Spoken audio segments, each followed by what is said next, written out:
Halo VW Lovers, ketemu lagi di channel Yumos Garage.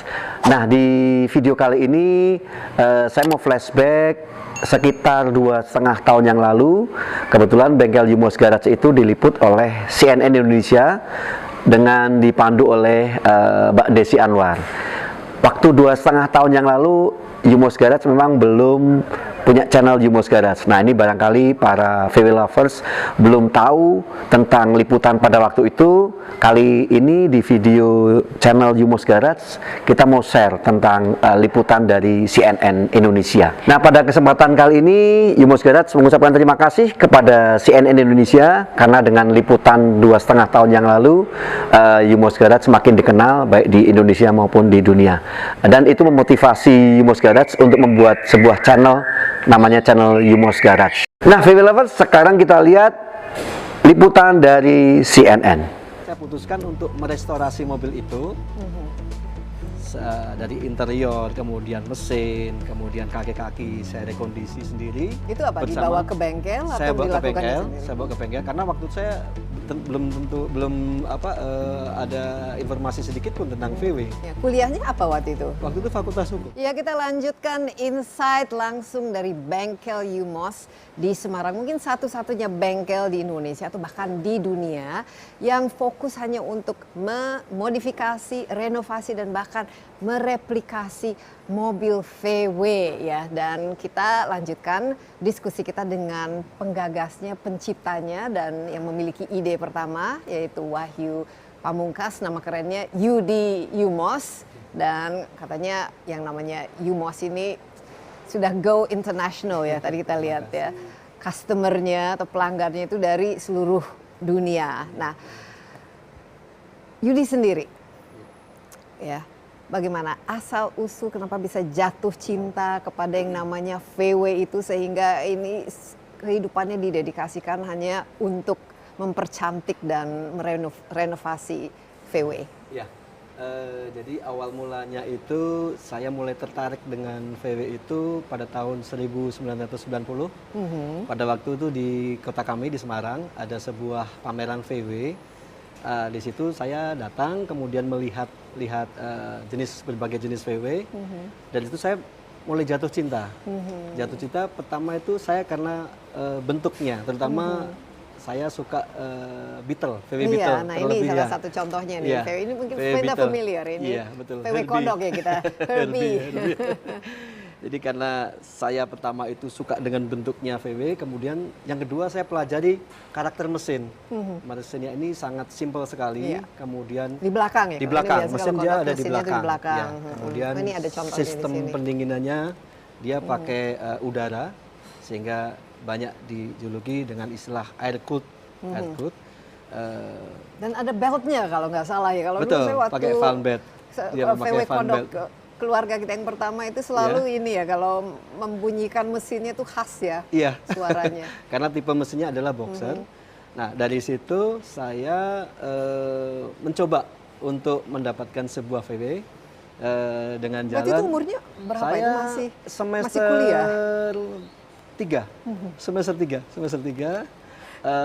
Tetapi awalnya saya tidak mempunyai budget yang cukup untuk membeli Berapa VW. waktu itu VW? Seharga 3,4 juta pada tahun 1990. VW bekas tentunya. VW bekas, iya. Tahun berapa waktu itu? Tahun 1961. Kondisinya seperti Kondisinya sangat-sangat Rongsok. Akhirnya saya punya ide, waktu itu kebetulan saya dikasih sepeda motor sama orang tua. Kemudian saya punya ide untuk menjual sepeda motor itu. Tentunya tanpa sepengetahuan ibu saya. Akhirnya Dan menggantikannya dengan sebuah VW kodok. rongsok yang masih bisa jalan atau masih mesinnya masih bagaimana? Jalan, tapi mungkin jalan sekitar 10 kilo harus berhenti dulu karena overheating, problem overheating. Kemudian problem di brakesnya juga bermasalah, sehingga perjalanan saya dari waktu itu kita dapat dari Solo. Hampir 10 jam kita berjalan dari Solo ke Semarang waktu itu. Dan harganya 3,5 juta ya? 3,4. Wow. Ya, pada 3,4 juta. Waktu itu dolar kan masih masih 1.000 berapa gitu. Apa reaksi orang tua pasti? Jadi ketika saya sudah mendapatkan itu, saya simpan dulu di bengkel kawan. Akhirnya saya berpikir selama 1 minggu, akhirnya saya putuskan untuk merestorasi mobil itu.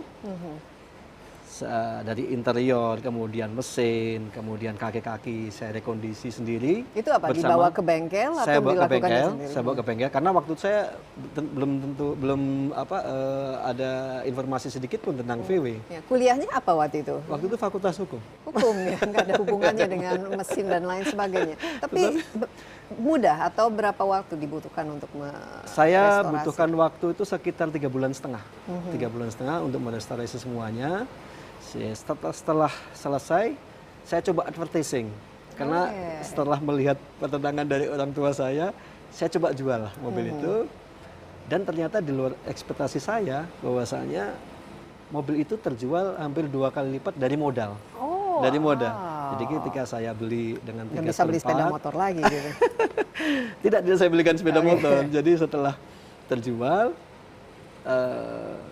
dengan keuntungan yang 2 kali lipat, orang tua saya surprise dalam artian, loh ternyata tidak seperti yang ibu duga, bahwasanya saya bisa jelaskan ke orang tua saya bahwasanya saya bermain VW atau kita mempunyai hobi VW. Di sisi lain kita punya nilai investasi dan kedua ternyata nilai seorang bisnis entrepreneur juga. Nah ini memutuskan untuk menjadi karir dan untuk menjadi ya profesi dan akhirnya sukses itu. Iya. Jadi setelah kita berjualan terus selama masa kuliah. Oh, jadi terus mencari. Jadi setelah dapat keuntungan pertama, jadi ketularan, ya, terusan, jadi continue. Tapi kuliahnya jalan terus kan? Jalan terus, selesai. Tapi ketika selesai, nah dari situ ide untuk membangun sebuah bengkel itu lahir. Betul, ya. Jadi kembali setelah saya lulus kuliah, saya sampaikan ke orang tua saya bahwasanya passion saya memang di dunia otomotif. Saya mau mencoba untuk membuat bengkel waktu itu. Tapi belajar dari mana sebenarnya Yudi? Karena ini kan mesin harus paham ya dan juga desain. Betul. Ya. Ini ada kursus yang khusus atau try and error? Ya, jadi kebetulan selama proses saya berjualan VW itu, saya selalu ke bengkel. Hampir mungkin tiap hari.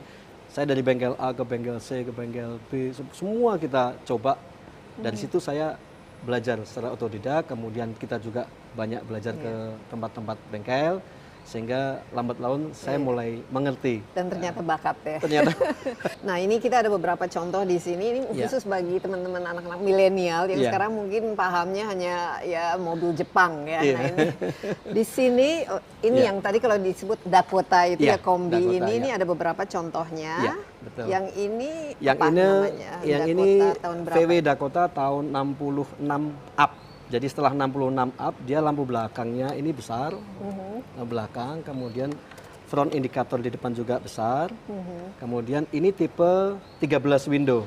13 window ini jumlah kacanya ini ada 13 buah. Kalau di sini yang mana ini? Ada di belakang. Kebetulan di belakang sedang kita restorasi. Iya. Sedang kita restorasi. Dan ini cukup populer ya. Waktu di Indonesia jadi di Indonesia ini kalau tipe Dakota ini tidak terlalu banyak sekali, cukup rare ya, sehingga banyak sekali kolektor waktu itu tidak mau menjual mobilnya, hanya menyimpan saja. Karena ini ada aspek biasanya nostalgia. Emosional dan sentimental ini ya, possession. Jadi mobil bukan hanya untuk bepergian dari A ke B, tapi ada ikatannya gitu. Jadi banyak ya komunitas pecinta VW di Indonesia. Kalau di Indonesia kurang lebih sekitar ada 65 community Volkswagen. Seluruh Indonesia. Seluruh Indonesia bernaung di bawah Volkswagen Indonesia. Kira-kira kalau di total jumlah anggotanya ada berapa ya? Anggotanya ini kurang lebih sekitar 5.500-an, kurang lebih. Ya. Nah, waktu itu yang customer yang pertama itu memang mereka para pecinta VW itu yang beli hasil restorasi. Ya, untuk bengkel kami, jadi pada awalnya yang saya sampaikan tadi, membuat semua tipe dari kodok, kemudian safari, Safari kemudian itu seperti apa? Safari kebetulan kita tidak ada contohnya. Ini yang Dakota. Ini juga. Iya. Ini Dakota yang 23 window yang ini. 23 window. 23 itu masuk dari ya, atas ada itu. kaca skylight, kemudian ada rooftop di sini. Ini tipe Dakota yang paling tahun berapa ini? Ini tahun 64 ke atas, sama. Kaca lampu belakang besar, kemudian front indicator juga besar. Kecuali yang Dakota 23 window itu sebelum tahun 64. Cuma saya kebetulan tidak ada contohnya yang ada di sini. Ini tahun berapa ini? Ini 1, 2, 3. Ini model sama, 13 window. 13 window juga, ya? 13 window. Jadi 13 window itu sangat banyak populasinya. Yang sangat langka yang tipe 21 ataupun 23 window. Nah, ini biasanya dipakai untuk keluarga ya, bepergian ya? Ya, untuk traveling memang, untuk camping. VW itu kan Volkswagen ya, kalau bahasa Jerman itu kan mobil untuk rakyat. Mungkin bisa ceritakan sedikit ini Yudi mengenai VW ini, karena selain mobil rakyat juga ya, Porsche itu salah satu dari keluaran pabrik yang membuat VW itu. Mungkin bisa cerita sedikit bagi kita yang kurang paham ini mengenai asal usul VW dan satu lagi yang VW itu. Nah, ini VW itu kan Volkswagen ya, kalau bahasa Jerman itu kan mobil untuk rakyat. Mungkin bisa ceritakan sedikit ini Yudi mengenai VW ini, karena selain mobil rakyat juga ya, Porsche itu salah satu dari keluaran pabrik yang membuat VW itu. Mungkin bisa cerita sedikit bagi kita yang kurang paham ini mengenai asal usul VW dan mobil ini. Ya, saya cukup belajar sedikit tentang sejarah dari VW, di mana VW ini awalnya adalah sebuah karoseri atau produksi dari Ferdinand Porsche. Kemudian setelah berhasil membuat VW, kemudian produksi berikutnya adalah Porsche ya. Porsche awal itu adalah ini. Yang mana? Oh, ini ya. Ini Porsche tipe 64 Berlin Dome. Berlin Dome ini hanya ada 3 unit sebenarnya di dunia. Ini tahun berapa? Ini tahun 1956. Wow. Ya, luas sekali 56. Ini antik sekali. Ya, ini mahal luar biasa ya, karena kalau Porsche hanya kan ada 3. Sebenarnya cuma hanya 3 prototipe. Yang punya siapa ya? Kenapa? Yang punya siapa ya? Satu ada di Museum Jerman, kemudian satunya lagi sudah hancur ya, sudah. Satunya lagi di kolektor di Kroasia, ada salah satu kolektor yang menyimpan ini. Dan ini salah satu yang Yudi sendiri, yang Yumos ini membuat replikanya. Betul, ya. Jadi sekarang kami membuat produksi yang keempat untuk tipe Porsche 64 ini Berlin Dome. Basicnya adalah dari VW Beetle sebenarnya, VW Beetle. Kemudian kita bangun seluruh bodinya ini menggunakan full aluminium, semua bahan dari aluminium. Kita mengerjakan saat ini, kebetulan ada pesanan dari customer di Jerman. Oh, langsung ada yang beli dari Jerman. Ya, wah, ini jadi Jerman, kalau gitu harganya euro juga ya. Kira-kira kalau saya mau pesen ini berapa kira harganya, dan perlu waktu berapa lama untuk membuatnya, dan karoserinya dan lain sebagainya didapatkan dari mana ini? Iya, kalau untuk ini Porsche cantik tipe 64 ini, karena bahannya dia dari aluminium, tentunya harus memiliki skill tertentu ya, karena tidak semua workshop bisa membuat mobil dari aluminium. Nah, untuk harga sebuah Porsche Berlin Dome ini sekitar 800 juta. 800 juta ya? Wow, udah masuk.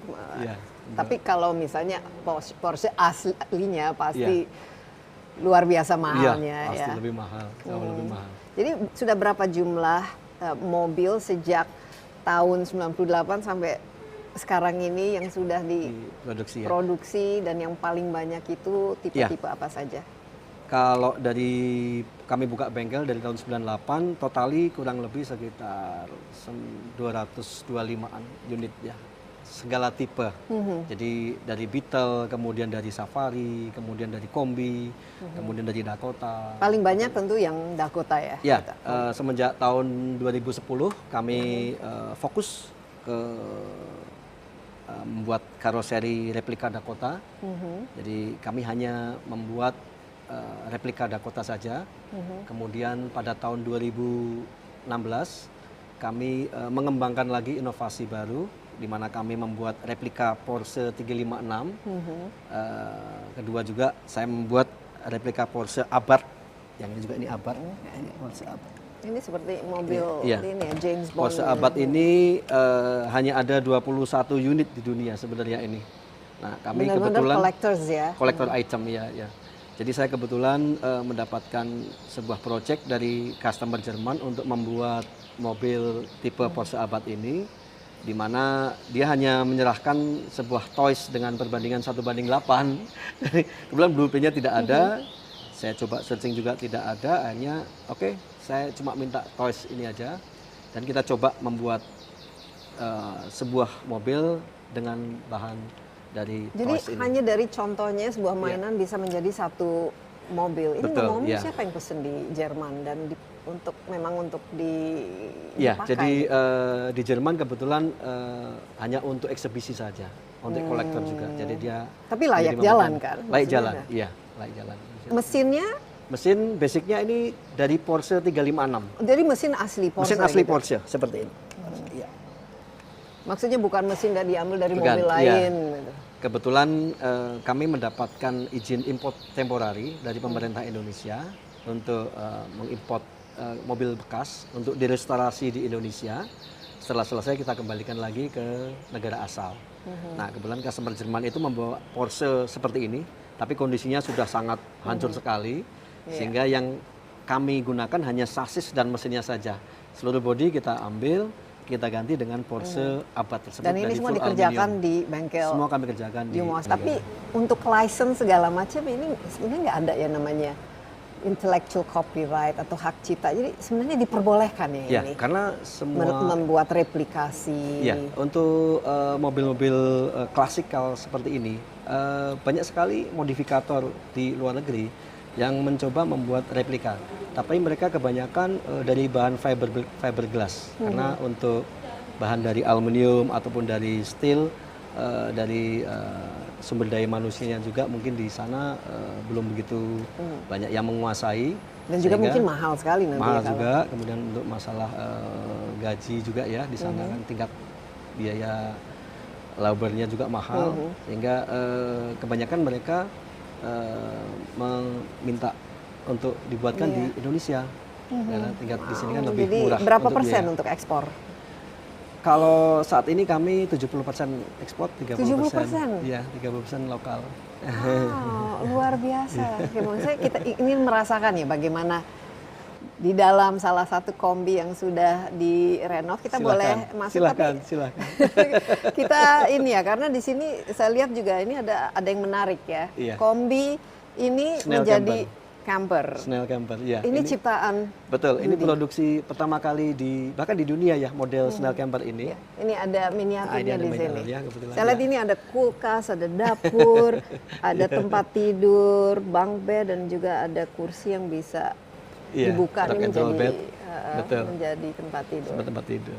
Ini kenapa membuat sesuatu seperti ini? Untuk siapa? Jadi saya punya tantangan sebenarnya ya. Saya suka sekali tantangan di mana saya membuat sesuatu yang belum pernah dibikin sebelumnya. Karena tipe Snell camper ini belum pernah ada yang membuat di seluruh dunia. Saya coba membuat sampel Snell camper ini. Basicnya dari VW Kombi tahun 77. Yang kami gunakan hanya sasisnya saja. Seluruh bodi dari depan, belakang, atas seluruhnya kita buat secara handmade. buat sendiri, Buat sendiri, handmade. desain sendiri. Desain sendiri. Tapi mesinnya Mesinnya asli VW. Masih asli Masih VW. asli VW kalau ini. Jadi butuh waktu berapa lama itu untuk? kalau membuat Snell camper ini kita perlukan waktu 1,5 tahun dari kondisi bangkai. Dan ini bisa untuk satu keluarga ya? Betul, ini bisa mengangkut sekitar 6 orang bisa masuk ke dalam sebuah mobil ini. Ya, dibawa piknik itu. Kalau misalnya macet di jalan juga bisa Istirahat. sambil istirahat itu, sambil tidur dan ini ya.